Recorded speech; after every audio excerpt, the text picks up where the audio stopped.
Modulus of a complex number. ठीक है, ये भी बहुत आसान सी चीज है, कोई बहुत बड़ी चीज नहीं है। Modulus of a complex number. देखो अगर समझ गए, नाम बस है कॉम्प्लेक्स, बेसिक कॉन्सेप्ट्स को समझना है, समझ गए तो कॉम्प्लेक्स नहीं, ये बहुत इजी है।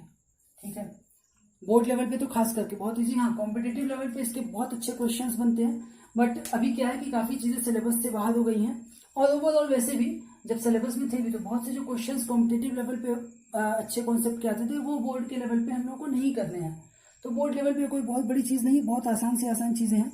तो देखते हैं चलो क्या होता है कॉम्प्लेक्स नंबर का मॉड्यूलस।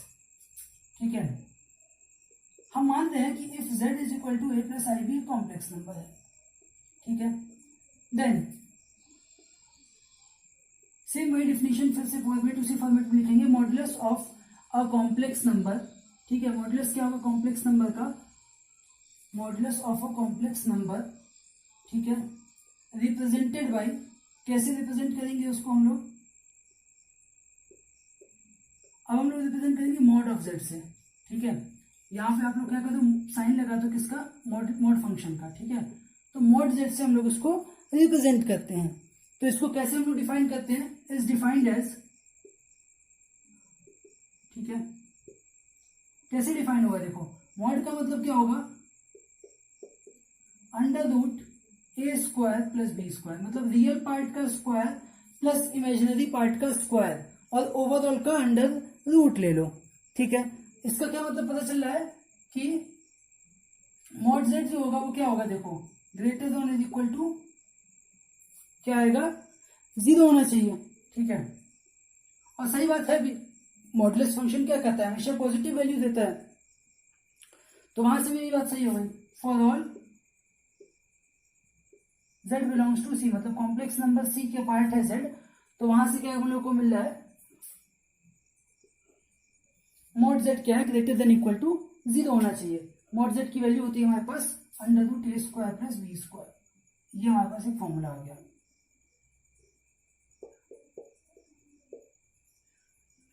ठीक है, तो ये बहुत बेसिक सी बात थी, बेसिक सी डिफिनेशन, इंट्रोडक्शन था हमारा मॉड्यूलस के बारे में। इसका मतलब क्या हुआ, चलो देखते हैं आगे एक एग्जांपल के साथ। फॉर एग्जांपल हमारे पास क्या है, एक कॉम्प्लेक्स नंबर है z।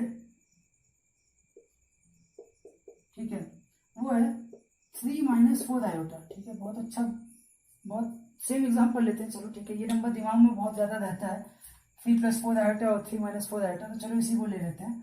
तो क्या हुआ, मॉड z के लिए under root 3 square plus -4 square. ठीक है, क्योंकि देखो a प्लस आई बी था तब हम लोग b स्क्वायर लेते थे, जब माइनस है तो ये -4 का स्क्वायर देंगे, तो ये क्या हो गया 9 + 16 दैट मीन्स अंडर रूट 25, तो रूट 25 क्या होता है 5, तो मॉडुलस z क्या आ गया इसका 5 आ गया हमारे पास। इसी तरीके से निकालते हैं हम लोग। ठीक है, अब अगेन प्रॉपर्टीज देख लेते हैं, चलो इसकी भी क्या प्रॉपर्टीज होल्ड करती हैं इसमें। ठीक है, तो प्रॉपर्टीज कुछ ऐसी हैं कि मान लो कि क्या है, किसी नंबर का, कोई भी नंबर हमारे पास गिवन है, कॉम्प्लेक्स नंबर है z is equal to a plus I b, तो अगर किसी नंबर का मॉड 0 हो जाए, मॉडुलस ऑफ z 0 हो जाए, तो मॉड z 0 कब हो सकता है कि भाई जब a भी 0 हो और b भी 0 हो, जब दोनों में से कोई भी एक नॉन जीरो अगर हो गया तो ओवरऑल कुछ ना कुछ वैल्यू हम लोग को मतलब मिल जाएगी ग्रेटर देन 0, कि जब हो कभी लिखा हो। प्रॉपर्टीज का देखो मतलब समझो कि क्यों होता है, ये प्रॉपर्टीज क्यों बताई जा रही हैं, इसलिए कि मान लो कभी क्वेश्चन में लिख दिया कि मॉडुलस क्या है उसका 0 है, तो मॉडुलस 0 तो डायरेक्टली समझ जाओ कि रियल पार्ट इमेजिनरी पार्ट दोनों उसका 0 है। तो अगर mod z is equal to 0 है तो इट इम्प्लाइज, ठीक है, real part of z is equal to 0 and imaginary part of z is also equal to 0। ठीक है, ये हमारे पास था पहला, या इसको हम ऐसे भी लिख सकते हैं एंड की जगह पे, real part of z is equal to imaginary part of z is equal to 0। थोड़ा सा अच्छा लग रहा है, ये मैथ्स के टर्म में हो गया। तो ये हो गया हमारा प्रॉपर्टीज का के बारे में हम लोग पहला पढ़ लिए। दूसरा क्या है कि मान लो, अच्छा सोच के देखना, अगर ये z की जगह पर z बार होता तो z की जगह पे हम लोग z बार का मॉड निकालें तो z बार क्या होता है, a माइनस आई बी। ठीक है, a प्लस आई बी का a माइनस आई बी हो गया। अब a माइनस आई बी का भी मॉड निकालोगे तो क्या होगा, ये आएगा तो a square plus B square ही ना। मतलब a अगर निगेटिव हो जाए, a या b में से कोई भी निगेटिव करते हैं हम लोग, तो भी वैल्यू तो वही आएगी, a square plus B square under root की।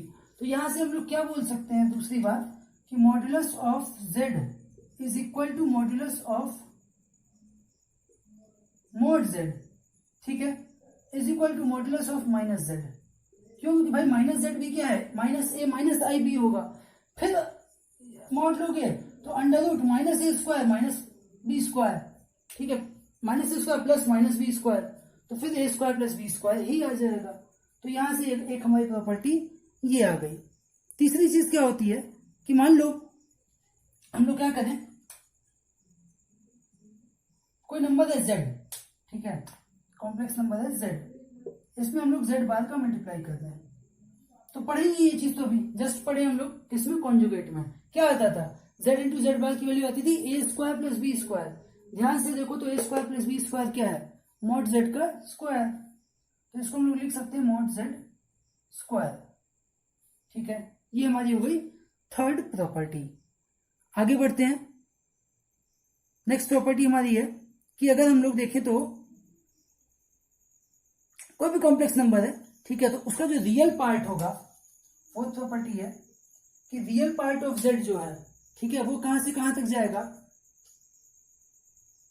मतलब कि रियल पार्ट मतलब a, तो a की वैल्यू कहां से कहां तक होगी, माइनस ऑफ मॉड z से प्लस मॉड z तक। और सेम यही कहानी जाएगी किसके साथ, इमेजिनरी के साथ भी। ठीक है, मतलब कि इमेजिनरी पार्ट ऑफ z भी कहां से कहां तक होगा, पॉजिटिव, ठीक है, निगेटिव से पॉजिटिव मॉड z के बीच में ही गाइड करेगा। तो ये दोनों बातें थी हमारी कि रियल और इमेजिनरी पार्ट किस तरीके से बिहेव करते हैं। आगे बढ़ते हैं फिफ्थ प्रॉपर्टी की तरफ। ठीक है, तो फिफ्थ प्रॉपर्टी क्या बोलती है हमारी कि करते क्या है, चलो फिर वही बात कि हम लोगों ने क्या किया, दो नंबर्स का z1 z2 का मल्टीप्लाई करके मॉड ले लेते हैं। तो मल्टीप्लाई करके मॉड लो चाहे डिवाइड करके मॉड लो, बात वही होगी, दोनों अलग अलग डिस्ट्रीब्यूट हो जाएंगे। क्या कह रहा हूं मैं कि z1 इंटू z2 का अगर हम मॉड ले लें तो एग्जैक्टली ये जो वैल्यू आएगी, ये वैल्यू क्या होगी, mod of z1 into mod of z2। अगली बात कि z1 अपॉन z2 का अगर हम लोग मॉड ले लें तो ये भी बात क्या होगी, mod of z1 upon mod of z2। ठीक है, बहुत बेसिक सी प्रॉपर्टीज हैं ये, याद रखेंगे तो यूज बहुत पढ़ना है इनका। उसके बाद अगर हम ध्यान से देखें तो मान लो हमारे पास क्या है, z1 प्लस z2 का मॉड हम ले रहे हैं। ठीक है, mod of z1 plus z2, और देखो क्योंकि क्या है, मॉड का मतलब अंडर रूट में होता है, तो मतलब ये वैल्यू z1 प्लस z2 का मॉड तो अंडर रूट में कुछ आएगा। रूट को हम लोग को आसान करना है तो स्क्वायर कर दिए, चलो ठीक है, स्क्वायर कर दिया और आगे देख रहे हैं कि अब क्या होना है। तो स्क्वायर करने के बाद देखो क्या पता चलेगा कि इसकी वैल्यू जो आएगी वो होगी mod of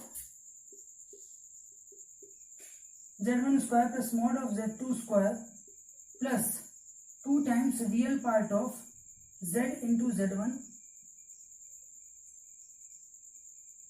2 times real part of z1 into z2 बार।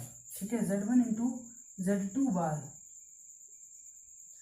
ठीक है, ये थोड़ी सी हाई लेवल की बात हो गई, तो ध्यान से समझने की कोशिश करना। z1 plus z2 bar, sorry z1 plus z2 mod का स्क्वायर ले रहे हैं तो क्या होगा, z1 बार का स्क्वायर, z1 मॉड का स्क्वायर हो जाएगा, फिर मॉड z2 का स्क्वायर हो जाएगा, plus 2 times real part of z1 into z2 बार। अच्छा, बार खाली क्या है, z2 पर ही है, बाकी किसी पर नहीं है।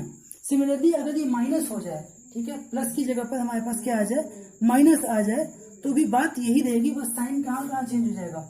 z1 अगर माइनस है तो ये सेम, यहाँ पे प्लस की जगह पर माइनस आ जाएगा। तो यहां से समझना कि प्लस है तो प्लस, माइनस है तो माइनस। ठीक है, ये प्रॉपर्टी थी। अब अगर हम क्या करें, देखो दोनों को ऐड कर दें, सीधी सी बात है, प्लस वाले को और माइनस वाले को ऐड कर दें तो ये वाला इसका खेल खत्म हो जाएगा। ठीक है, इसका खेल खत्म, क्योंकि ये हो जाएगा पॉजिटिव एक बात था, एक बार नेगेटिव था, तो इसका काम खत्म। बचेगा क्या, mod of z1 plus z2 whole square plus mod of z1 minus z2 whole square is equal to 2 times क्या आएगा, mod of z1 square plus mod of z2 square. ठीक है, ये हमारे पास 8th प्रॉपर्टी है इसकी।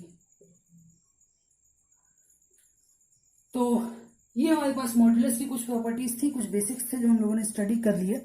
इनके प्रूफ्स देखो बहुत इजी है, कुछ ऐसा है नहीं a प्लस आई बी रखते जाओ, z1 की जगह a1 प्लस आई बी वन, z2 की जगह पे a2 प्लस आई बी टू, z के प्लेस पे simple a plus I b रख दो और सॉल्व करते जाओ, एलएचएस आरएचएस आराम से इक्वल आता जाएगा। ठीक है, तो ये इतनी बात थी। अब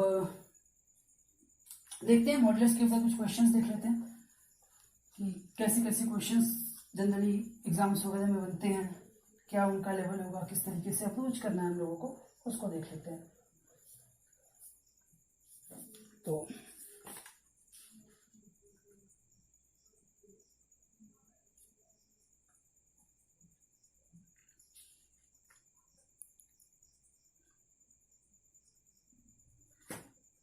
हाँ ठीक है, तो देखो एक क्वेश्चन गिवन है हमारे पास कि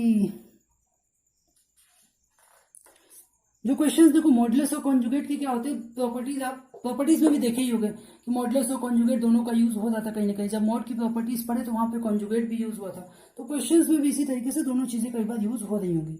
एक सवाल देखो दिया हुआ है कि x प्लस आई वाई की वैल्यू दी हुई है, if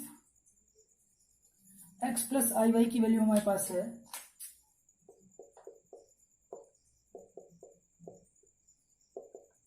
under root a plus I b. ठीक है, और नीचे लिख देता हूं x plus i y is equal to under root a plus I B upon c plus i d. ठीक है, ये गिवन है हमारे पास x प्लस आई वाई की वैल्यू। तो प्रूफ क्या करना है,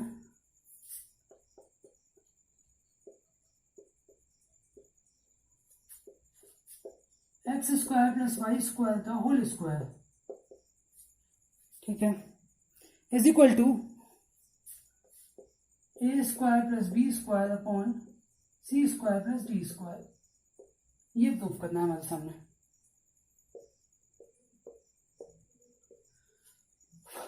क्वेश्चन है सामने, तो ध्यान से देखो पहले कि क्या लिखा हुआ है। ठीक है, तो हम लोग को x square plus Y square लाना है। X square plus Y square लाने के लिए हमारे पास दो तरीके हैं। पहला तरीका तो क्या है कि भाई मॉड ले लें। तो मॉड लेना देखो एक मतलब हम बोल सकते हैं कि समझदारी वाली बात नहीं होगी अभी, क्योंकि मॉड लेने का मतलब क्या होगा, यहाँ पे तो चलो under root x square plus Y square मिल गया, लेकिन अब इसका मॉड कैसे लेंगे। ठीक है, अंडर रूट में एक कॉम्प्लेक्स नंबर है, यहाँ रूट में दूसरा कॉम्प्लेक्स नंबर है, तो कैसे मॉड लेंगे, थोड़ा सा कॉम्प्लिकेटेड जाएगा। दूसरा तरीका क्या है कि हमने क्या किया, एक्स प्लस आई वाई की वैल्यू लिख ली। ठीक है, एक्स प्लस आई वाई को हम लोग लिख लेते हैं कि क्या होगा। तो देखो एक्स प्लस आई वाई क्या हो जाएगा, गिवन ही है under root a plus I B upon c plus i d, first equation. अब क्या करो, कॉन्जुगेट ले लो। ठीक है, इसका कॉन्जुगेट ले लो तो क्या हो जाएगा, एक्स माइनस आई वाई हो जाएगा। और यहाँ पे क्या बन जाएगा, कॉन्जुगेट लेने पे, कॉन्जुगेट तो भाई देखो डिवाइड, अगर डिवीजन भी है तो अलग अलग डिवाइड हो जाता है। ठीक है, तो अलग अलग डिवाइड हो गया तो क्या बोल सकते हैं हम इसको कि ये हो गया A minus I B upon C minus I D, ये हो गई सेकेंड इक्वेशन। ठीक है, दो इक्वेशन आ गई हमारे पास, दोनों का मल्टीप्लाई कर दो। मल्टीप्लाई क्यों, क्योंकि यहाँ पे भाई देखो x plus i Y x minus i Y है, जेड इंटू जेड बार का मल्टीप्लाई करते थे तो क्या आता था, मॉड जेड का स्क्वायर, और वही तो चाहिए, मॉड जेड का स्क्वायर ही तो चाहिए। मॉड जेड था under root x square plus Y square, तो मॉड जेड का स्क्वायर होता है x square plus Y square, वो मिल जाए तो फिर बाद में तो स्क्वायर कर ही लेंगे। तो जब मल्टीप्लाई करोगे तो क्या आ जाएगा, x plus i y into x minus i y is equal to, ये जाएगा तो क्या होगा देखो, ऊपर वाला मल्टीप्लाई होगा तो भाई A plus I B A minus I B multiply होगा, क्या बनाएंगे A square plus B square, नीचे क्या बनेगा C square plus D square, ये क्या हो गया X square plus Y square की वैल्यू आ गई under root A square plus B square upon C square plus D square, square कर दो फिर से दोनों साइड का, तो X square plus Y square whole square is equal to a square plus B square upon C square plus D square, simple है। ठीक है, तो ये हमारा हो गया इस तरीके से एक क्वेश्चन।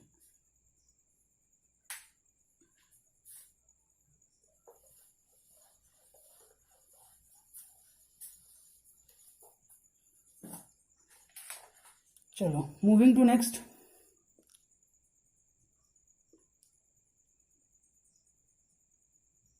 अगला क्या है हमारे पास,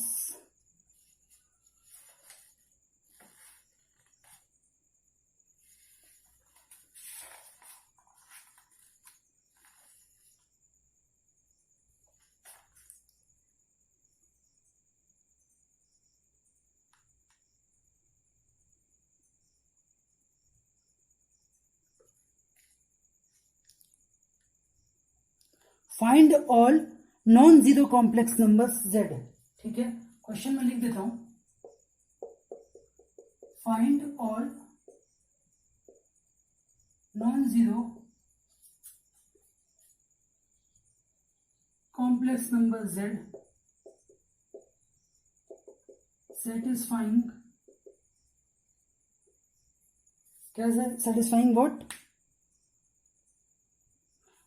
z bar is equal to I Z square.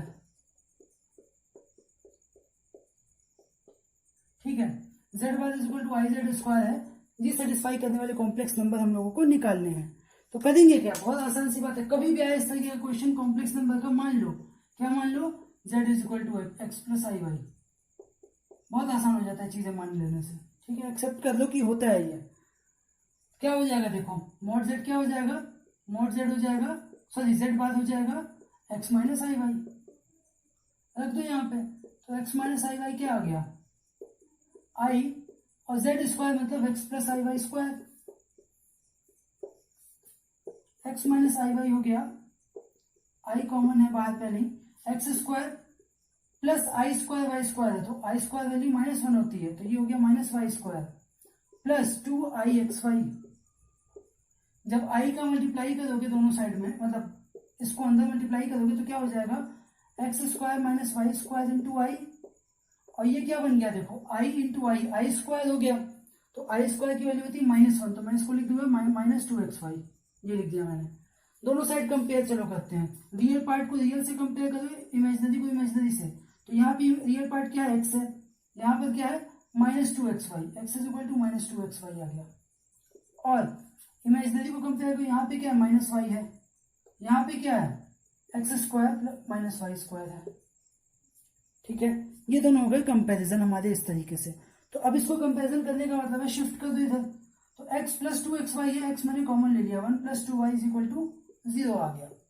ठीक है, तो ये मिल गया यहाँ से, तो यहाँ से हम क्या बोल सकते हैं कि x की वैल्यू क्या है 0 है, या तो y की वैल्यू क्या है -1/2 है, x इज इक्वल टू 0 है और y की वैल्यू क्या है -1/2। क्लियर है ये?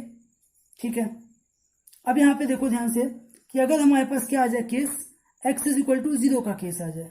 ठीक है, पहले हम लोग इसी को देख लेते हैं, when x is equal to 0, x अगर हम लोगों को क्या मिल रहा है 0, तो यहाँ पे क्या करो, रखो इसकी वैल्यू, तो जब यहाँ पे वैल्यू रखेंगे हम लोग तो क्या होगा -y स्क्वायर, और ये इधर शिफ्ट हो गया अगर तो plus y, -y square plus y 0 हो गया, तो x तो 0 पहले ही से था, तो हम बोल सकते हैं इसको कि y माइनस वाई स्क्वायर 0 है। अगेन y कॉमन लोगे यहां से, तो क्या बचेगा y minus, sorry 1 minus y, तो क्या आ गया, दो आंसर आ रहे हैं, y equal to 0 and y equal to, और y इक्वल टू 1। ठीक है, 0 और 1 आंसर आ गया। अब देखो 0 तो हम लोग नहीं लिख सकते, क्योंकि 0 नहीं लिख सकते क्योंकि यहाँ पे गिवन है कि नॉन जीरो कॉम्प्लेक्स नंबर चाहिए, तो नॉन जीरो कॉम्प्लेक्स नंबर के लिए 0 0 वाला आंसर तो पहले ही हट गया। बचा क्या, एक आंसर क्या है यहां से हम लोग के पास, तो हम लोग बोल सकते हैं कि x 0 हो और y क्या हो, 1 हो। तो x 0 y 1 हो तो कॉम्प्लेक्स नंबर क्या आ जाएगा हमारे पास, आ जाएगा z is equal to 0 plus i into 1, that means i खाली, z is equal to i एक आंसर आ गया। ठीक है, उसके बाद देखो दूसरा, नेक्स्ट क्या होगा, दूसरा केस हम लोग क्या ले लेंगे, x इज इक्वल टू 0 को तो देख लिया, अब y की वैल्यू ले लो यहां से। तो इसके आगे मैं इधर लिख रहा हूं y की वैल्यू जब हमारे पास क्या है -12, तो -12 को यहाँ पे रखोगे तो क्या हो जाएगा, -12 is equal to x square minus, और -12 का स्क्वायर होता है 1/4। ठीक है, 1/4 का मतलब क्या हो गया, इसको इधर शिफ्ट कर दो तो एक्स स्क्वायर क्या आ गया 1/4 माइनस 1/2, तो 1/4 माइनस 1/2 का मतलब क्या होगा, just a minute, minus sorry ये -y है ना, तो -y की जगह यहाँ पे प्लस 1/2 होगा क्योंकि माइनस तो पहले से है, तो 1/2 is equal to x square minus 1/4, 1/4 इधर शिफ्ट हुआ तो एक्स स्क्वायर क्या आ जाएगा 2 + 1 3/4, that implies x is equal two plus minus √3/2। तो यहां से हम लोग को एक कॉम्प्लेक्स नंबर, दो कॉम्प्लेक्स नंबर बेसिकली और मिल गए, कौन कौन से, अगर हम लोग रख दे तो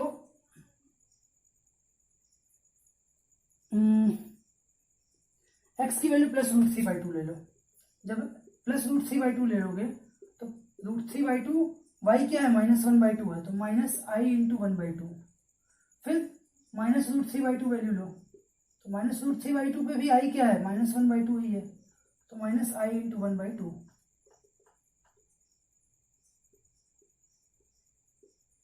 ये हमारे पास 3 नंबर्स आ गए कॉम्प्लेक्स नंबर। ठीक है, z इज इक्वल टू 0 भी एक नंबर आ रहा था बट नॉन जीरो रखा है तो उसको एलिमिनेट कर सकते हैं, क्योंकि नॉन जीरो तो z तो क्या है 0 0 रखने पे वो 0 आ गया कॉम्प्लेक्स नंबर। तो ये हमारे पास 3 आंसर इस तरीके से आ गए।